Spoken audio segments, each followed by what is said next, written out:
इन्होंने खुद साजिश रची है कि मेरी पार्टी समाप्त हो जाए। 8 महीने से जमानत क्यों नहीं मिल रही? क्यों सड़ रहा है मनीष सिसोदिया? क्यों सत्येंद्र जैन सड़ रहा है? क्यों संजय सिंह 1 महीने से सड़ रहा है? तो ये आज वही एयरपोर्ट जो 74 एयरपोर्ट होते करते थे, आज 148 एयरपोर्ट है। दिल्ली में ना तुम पॉल्यूशन मुक्त कर पाए, ना पानी स्वच्छ कर पाए। जो आतंकवादी मेरे हाथ में पिस्टन दे दो, मैं उठा लूंगा कानून। बजरंग दल पे बैन लगाने की मांग करती है, लेकिन कभी मोदी जी ने बोला कि इस्लाम को समाप्त कर देंगे हम। नमस्कार, मैं हूं तुषार और आप देख रहे हैं सौगंध टीवी। एक एक करके सारे नेता अब आम आदमी पार्टी के जेल जा रहे हैं और अब जो तलवार है वो अरविंद केजरीवाल जो मुख्यमंत्री है दिल्ली के, उन पे भी लटक गई है। जी हाँ, कल ही ईडी का समन आया अरविंद केजरीवाल को और उन्हें 2 नवंबर को बुलाया गया है। और अब जो आतिशी हैं, जो उनकी मंत्री हैं, उन्होंने सीधे तौर पर कहा है कि ये अब अगर वो गिरफ्तार होते, यानी कि जो मुख्यमंत्री अगर गिरफ्तार होते 2 तारीख को, तो ये साफ संदेश जनता को देना चाहती है जो केंद्र की सरकार है कि अब आम आदमी पार्टी को ख़त्म करने की ये पूरी साजिश है। ऐसा आतिशी का भी कहना है। साथ ही साथ सौरभ भारद्वाज जो उनके मंत्री हैं, ये सारे एक सुर में यही बात कह रहे हैं कि आम आदमी पार्टी को जो है अब ख़त्म करने की ये पूरी साजिश की जा रही है। वहीं अगर बात करें भारतीय जनता पार्टी की, तो उनके जो वीरेंद्र सचदेवा जो दिल्ली बीजेपी अध्यक्ष है, उनका मानना है कि ये एक जो सच्चाई की जीत हुई है। तो अब लोगों से बात करते और जानते क्या सच्चाई की जीत हुई है या फिर किसी एक पार्टी को जो दिल्ली में इतने बड़ी बहुमत से आई है उसको ख़त्म करने की साजिश है। आपको क्या लगता है, साजिश है ख़त्म करने की पार्टी को या फिर सच की जीत हो रही है, भ्रष्टाचार पे कार्रवाई की जा रही है? देखिए, आपने जो सवाल किया पत्रकार महोदय कि ये साजिश नहीं रची जा रही पार्टी को इनको ख़त्म करने की, इन्होंने खुद साजिश रची है कि मेरी पार्टी समाप्त हो जाए। साजिश कोई अपनी पार्टी को समाप्त क्यों करना चाहे? देखिए, यही तो मैं नहीं समझ पा रहा हूँ, अपनी पार्टी को क्यों समाप्त करना चाहते हैं। केजरीवाल एक तो कट्टर ईमानदार थे, कट्टर ईमानदार पार्टी थी, कट्टर ईमानदार लोग नेता इसमें घुसे थे, कहते कि 100 लोगों को हम लाएंगे पॉलिटिक्स में। तो ये सब तो बातें छोड़िए, लेकिन केजरीवाल जी से मैं ये पूछना चाहता हूँ कि जो सुप्रीम कोर्ट के जज ने टिप्पणी की है कि 380 करोड़ रुपए का ट्रांजैक्शन हुआ है, लेन देन हुआ है, और जो अरोड़ा शराब माफिया है, और सुप्रीम कोर्ट ने ये भी टिप्पणी की है कि जितने भी जांच एजेंसी है वो जो सवाल सुप्रीम कोर्ट द्वारा पूछे गए जवाब देने में वो जवाब नहीं दे पाए हैं जितने भी एजेंसी है, तो ये चीज़ भी कही है उन्होंने। चलिए, उन्होंने कहा कि सबूत लाइए, सुप्रीम कोर्ट ने कहा। सबूत की बात आपके से, सबूत के लिए बोला सुप्रीम कोर्ट ने, वक्त भी दिया है। और दूसरी चीज़ मैं आपसे ये क्लियर करना चाहता हूँ पत्रकार महोदय कि मुझे ये बात बताइए, सुप्रीम कोर्ट के जज ने ये टिप्पणी की है कि 380 करोड़ रुपए का ट्रांजैक्शन हुआ है और जो अरोड़ा शराब माफिया है, कारोबारी है, वो मनीष सिसोदिया से मुलाकात हुई थी और उसी दौरान केजरीवाल के उससे फ़ोन पर भी बात हुई थी। ये तो स्पष्ट हो गया। और सुप्रीम कोर्ट के जज ने कहा कि जब ऐसी बात है तो आम आदमी पार्टी को उसमें पार्टी बना दो, और जब आम आदमी पार्टी को इसमें पार्टी बना दिएगा तो इसके संयोजक केजरीवाल हैं, तो संयोजक के नाते इनको तलब किया ही जाएगा, नोटिस इसलिए मिली है। और दूसरी चीज़, अगर इनके पास सबूत है कि मैं भाई साहब गलत नहीं हूँ, तो अपना सबूत पेश कर दे कोर्ट के सामने।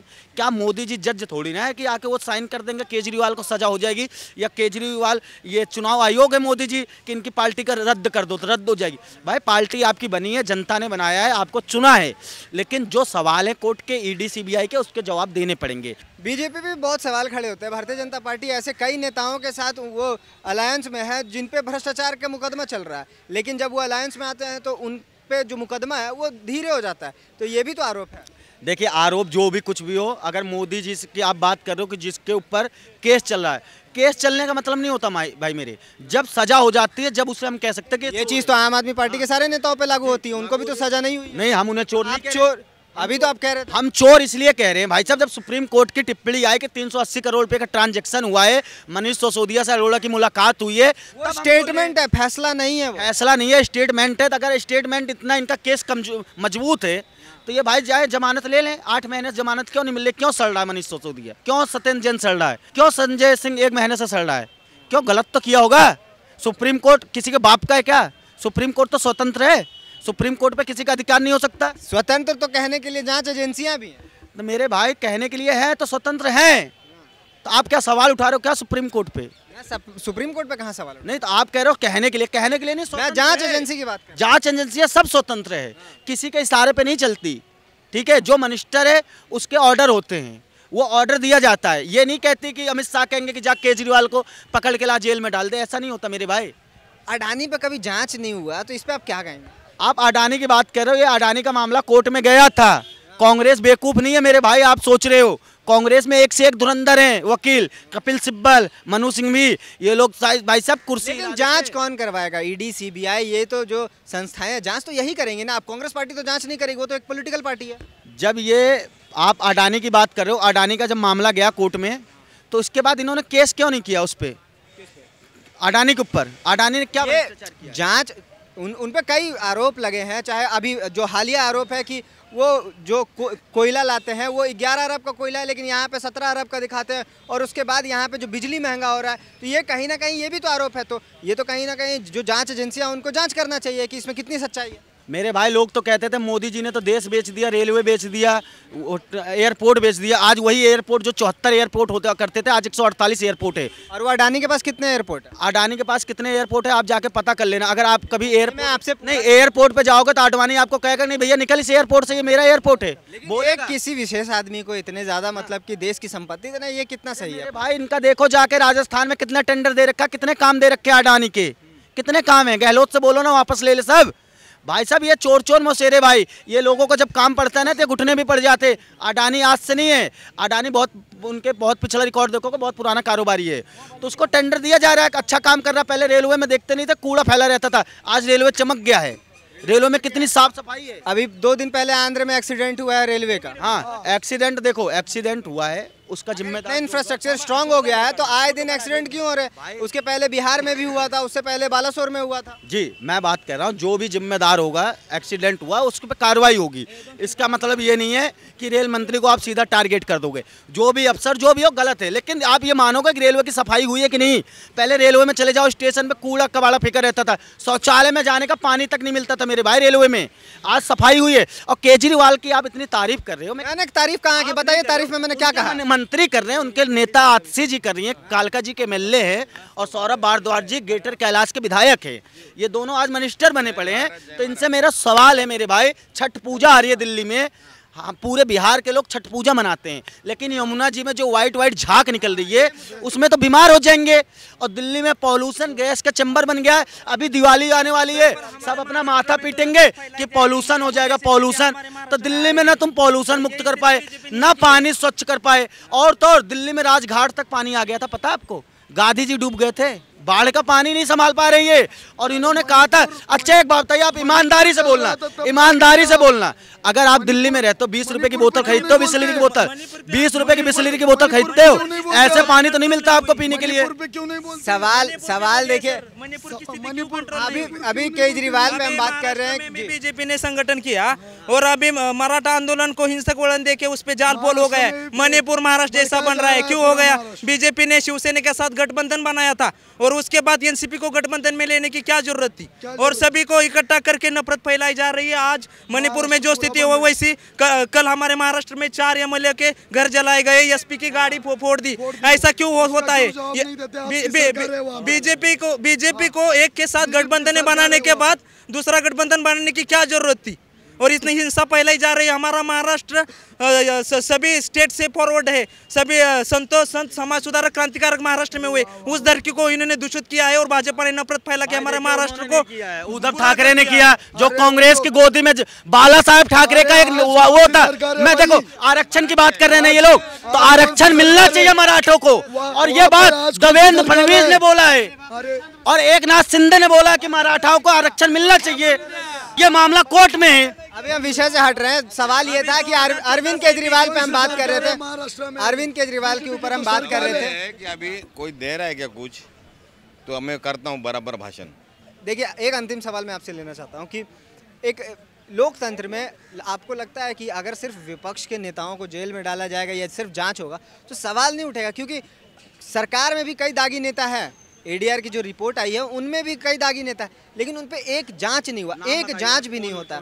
अनुराग ठाकुर पे अभी उन पे एक मुकदमा चलना चाहिए था, जो 2020 में जो दंगे हुए उन्होंने भड़काऊ भाषण दिया था, लेकिन उन पे आज तक कोई जांच नहीं बैठा। और भी कई नेता है, जो टी राजा है हैदराबाद के एमएलए हैं, उनका जो बयान है भड़काऊ भाषण उन्होंने दिया, उसके बाद उनका भी कुछ नहीं हो पाया। तो ऐसे कई, साध्वी प्रज्ञा का नाम आता है, उसके अलावा भी कई नेता है। अजीत पवार जिसके साथ सरकार में महाराष्ट्र में, उनके ऊपर करप्शन के चार्जेस है, उनके उसके बाद उनका भी अभी तक कुछ नहीं हो पाया।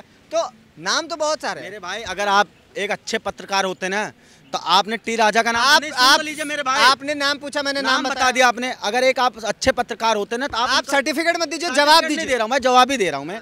तो आप असदुद्दीन ओबीसी का नाम लेते, उदयनिधि स्टालिन जिसने सनातन को डेंगू मलेरिया बोला, उसके ऊपर केस क्यों नहीं हुआ? आपने सवाल ही नहीं सुना। मैंने सुन लिया। सवाल मेरा ये था कि अगर एक लोकतंत्र में आप जो सरकार है वो सिर्फ विपक्ष के ऊपर जो जांच होगी या फिर कार्रवाई होगी तो सवाल खड़े होते हैं, तो जो सरकार में है उनके भी कई नेता दागी है, तो अगर उन पे भी कार्रवाई होती तो ये सवाल खड़ा नहीं होता। तो इसलिए मैंने वो नाम लिया। जवाब दे रहा हूँ, आपने अनुराग कश्यप का नाम लिया, अनुराग ठाकुर का नाम लिया कि आपने, उन्होंने दंगा भड़काने के लिए बयान दिया था। उन्होंने ये बयान दिया था कि देश के गद्दारों को गोली मारो, को मैं बोल रहा हूँ ये चीज़, ये भड़काऊ बयान है। अरे देश के गद्दारों को गोली मारो। लॉ एंड ऑर्डर है कि नहीं है देश? लॉ एंड ऑर्डर है। आप गोली मारेंगे? हम नहीं मारेंगे, हमारे देश के जवान मारेंगे। जवान। और जो कोर्ट है वो क्या करेगी फिर? वो कोर्ट भी आदेश दे दे कि गद्दारों को मारो। कोर्ट ने आदेश दे दिया? आदेश, आतंकवादियों को गोली मारना ही धर्म है हमारा, इसमें कोर्ट भी कुछ नहीं कर सकता।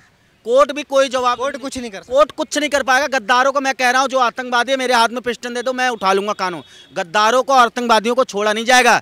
लेकिन जब यही केजरीवाल के पार्षद ताहिर हुसैन जी अपने घर पे पत्थर रखते हैं और पेट्रोल बम रखते हैं तो उन पर कोई कार्रवाई नहीं होती, बस उन्हें जेल में लिया जाता है, उनके लिए तांडव होता है।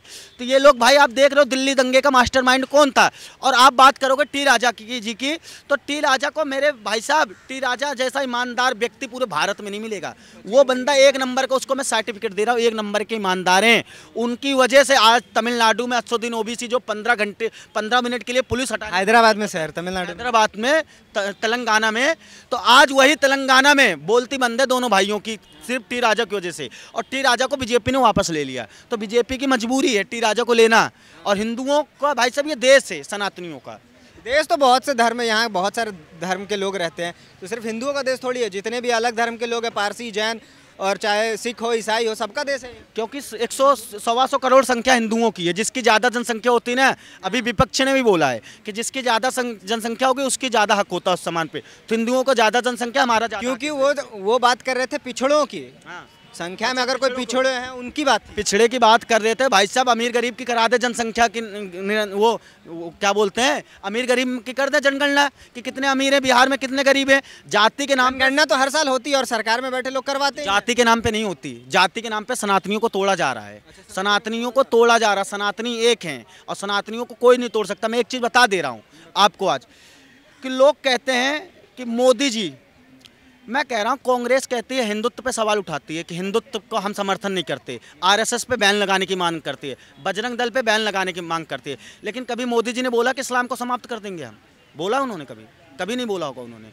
और ये वही कांग्रेस है ना, ये वही कांग्रेस है जिसने 23 साल में 5 बार शिक्षा मंत्री मुस्लिम को बना के रखा था। जब देश का बंटवारा हो गया था, क्या देश का प्रधानमंत्री, हम केजरीवाल पे बात कर रहे थे, अब कहाँ हिंदू मुस्लिम लेके जा रहे हैं? मैं यही कह रहा हूँ, केजरीवाल जी, हमारे दिल्ली वालों को पीने का पानी मुहैया करा दो, हमारे दिल्ली वालों को झुग्गी की जगह मकान दे दो, हमारे दिल्ली वालों को मुफ्त में बिजली दे दो, हमारे दिल्ली वालों को बसें चलवा दो, महिलाओं को जो मार्शल और आज कंडक्टर हड़ताल पे बैठे, सैलरी नहीं मिल रही है, पूरी बसें हड़ताल पे, उनको दे दो। दिल्ली में पॉल्यूशन ये सब करो, और जो यमुना जी में झाग का पानी घूम रहा है उस पर जाकर डुबकी लगा लो, अगर थोड़ी बहुत भी आपको अपने वादे पे याद हो। नहीं तो कोई बात नहीं, हम तो दिल्ली वाले हैं, सवाल करते रहेंगे। अब करिए, आपको नहीं लाएंगे केजरीवाल जी, माफ़ करना। चलिए, तो ये थी हमारी पूरी बातचीत की, जो क्या आम आदमी पार्टी अब ख़त्म होने के कगार पे है, क्योंकि एक एक करके सारे नेता जेल जा रहे हैं। और अब अरविंद केजरीवाल को भी जो समन की नोटिस है वो आ चुकी है, जो नोटिस है ईडी की वो आ चुकी है। अब देखते हैं कि आने वाले वक्त में क्या उनकी गिरफ्तारी होती है, क्योंकि सत्यपाल मलिक ने बहुत पहले ही ये भविष्यवाणी की थी कि 2024 के चुनाव से पहले अरविंद केजरीवाल जेल में होंगे, और ये चीज़ कहीं ना कहीं अब दिखती हुई नज़र आ रही है। तो हमारे साथ बने रहिए और देखते रहिए क्या केजरीवाल जेल जाएंगे। तब तक हमारे साथ रहिए और देखते रहिए सौगंध टीवी। धन्यवाद। आप देख रहे हैं सौगंध टीवी, सौगंध वतन की।